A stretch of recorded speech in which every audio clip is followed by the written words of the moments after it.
নবম দশম শ্রেণীর ইজি আইসিটি বই থেকে এই পর্বে আমরা কিছু সংক্ষিপ্ত প্রশ্ন আলোচনা করব।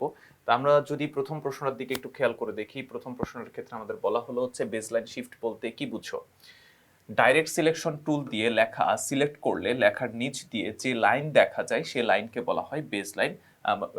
বেসলাইন মানে আমরা যদি হচ্ছে ডাইরেক্ট সিলেকশন, একটা হচ্ছে সিলেকশন আর একটা হচ্ছে ডাইরেক্ট সিলেকশন, সিলেকশনে যদি আমি হচ্ছে ক্লিক করি তখন লেখার নিচে যে রেখাটা পাওয়া যাবে সেটাকেই বলা হয় হচ্ছে বেসলাইন। বেসলাইন থেকে লেখার নিচের প্রান্ত উপরে তুলে নেওয়া বা নিচে নামিয়ে আনাকে বলা হয় বেসলাইন শিফট। ইলাস্ট্রেটর প্রোগ্রামের লিডিং কিভাবে কার্যকর করা হয়। ইলাস্ট্রেটর ক্যারেক্টার প্যালেটের সেট দি লিডিং ঘরের ড্রপ ডাউন মেনু তালিকা থেকে মাপসূচক সংখ্যা সিলেক্ট করে অথবা সেট দি লিডিং ঘরে সরাসরি মাপসূচক সংখ্যা টাইপ করে কিবোর্ডে এন্টার বোতাম চাপ দিলে লিডিং কার্যকর হবে। এরিয়া টেক্সট বলতে কি বুঝো। বর্গাকার বা আয়তাকার, বৃত্তাকার, ডিম্বাকার বা অন্য যে কোনো প্রকার বদ্ধ পথের ভেতরে টাইপ করা বা স্থাপিত লেখাই হলো এরিয়া টেক্সট। মানে আগে থেকে বর্গাকার, আয়তাকার, বৃত্তাকার বা ডিম্বাকার এরকম আগে থেকেই সেট করা আছে শেপটা, তার ভেতরে টাইপ করা হচ্ছে যে এরিয়া টেক্সট টাইপ বুঝায়। বদ্ধ পাতের মধ্যে লেখা বিন্যস্ত করার বা টাইপ করার উপায় লেখো। বর্গাকার বা আয়তাকার, বৃত্তাকার বা ডিম্বাকার বদ্ধ পাত তৈরি করে নিতে হবে। মানে আমি কিসের মধ্যে, কোন আকৃতির মধ্যে টাইপ করব সেটাকে তৈরি করে নিতে হবে। টাইপ টুল সিলেক্ট করে মাউস পয়েন্টার বদ্ধ পাতের উপর স্থাপন করলে টাইপ টুলটি এরিয়া টাইপ টুলে রূপ ধারণ করবে। মানে আমরা যখন হচ্ছে সিলেক্ট করে এই যে টাইপ টুল সিলেক্ট করে মাউস পয়েন্টার বদ্ধ পাতের উপর ওই যে যেটা তৈরি করলাম বর্গাকার, আয়তাকার, বৃত্তাকার বা যেটা তৈরি করলাম সেটার উপর স্থাপন করব, তখন টাইপ টুলটি এরিয়া টাইপ টুলের রূপ ধারণ করবে। তারপরে পাথের অ্যাঙ্কর পয়েন্টের উপর ক্লিক করলে বদ্ধ পাতের ভেতর ইনসারশন পয়েন্টার বসে যাবে এবং বদ্ধ পাতটি টেক্সট বক্স বা লেখার আধার হিসেবে ব্যবহৃত হবে। মানে সেখানে এখন আমি লিখতে পারবো। টাইপের কাজ শুরু করতে হবে, আর টাইপ করে ডান পাশের পয়েন্টে পৌঁছে গেলে ইনসারশন বাটন আপনা আপনি নিচের লাইনে চলে আসবে।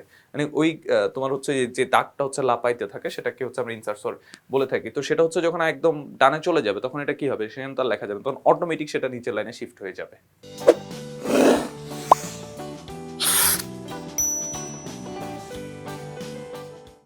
মুক্ত পাথে লেখা বিন্যস্ত করার পদ্ধতি লেখো। এটা তো ছিল একটু আগেরটা ছিল হচ্ছে বদ্ধ পাত, এখন আমরা হচ্ছে মুক্ত পাথে কিভাবে লিখতে পারি সেটা নিয়ে হচ্ছে আমরা আলোচনা করব। তো এই ক্ষেত্রে হচ্ছে প্রথমে পেন্সিল টুল অথবা পেন টুলের সাহায্যে মুক্ত পাথ বা রেখা তৈরি করতে হবে। ওইখানে তো আমাদের হচ্ছে এটা শেপটা এঁকে করতে হবে, আর এইখানের ক্ষেত্রে কি হবে, আমার ওই পেন্সিল দিয়ে আগে এঁকে নিতে হবে। এঁকে নিতে হবে বলেই হচ্ছে আমাদের এটা কি, এটা হচ্ছে মুক্ত পাথ। সিলেক্টেড পাথের উপরে পাথ টুল দিয়ে ক্লিক করলে পাথের উপর ইনসার্সর পয়েন্টার বসে যাবে, স্বাভাবিক নিয়মে টাইপ করতে হবে। অক্ষরের আউটলাইন কিভাবে তৈরি করা হয়।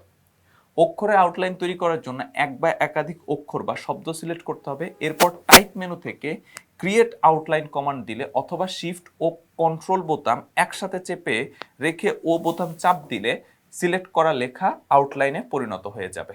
ইলাস্ট্রেটরের ছবি বা ইমেজ স্থাপন করার পদ্ধতি লেখো। ফাইল মেনু থেকে প্লেস কমান্ড দিলে প্লেস ডায়লগ বক্স পাওয়া যাবে। প্লেস ডায়লগ বক্সে প্রয়োজনীয় ফাইলটি খুঁজে বের করে সিলেক্ট করতে হবে, আর ডায়লগ বক্সে প্লেস বোতামে ক্লিক করলে সিলেক্ট করা ফাইলটি ছবি বা ইমেজ ইলাস্ট্রেটরের পর্দায় স্থাপিত হবে। তাহলে ধাপটা হচ্ছে আমরা তিনটা ধাপে এটাকে ব্যাখ্যা করতেছি যে ধাপগুলা কি কি বা পদ্ধতিটা কি।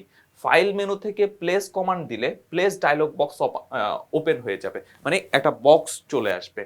প্লেস ডায়লগ বক্সে প্রয়োজনীয় ফাইলটি খুঁজে বের করে সিলেক্ট করতে হবে, মানে ওটাতে ক্লিক করে আমার যেই ফাইলটা, যেই ছবিটা আমি দিব সেটা খুঁজে বের করতে হবে। ডায়লগ বক্সে প্লেস বোতামে ক্লিক করলে সিলেক্ট করা ফাইলটি ছবি বা ইমেজ ইলাস্ট্রেটর পর্দায় স্থাপিত হবে।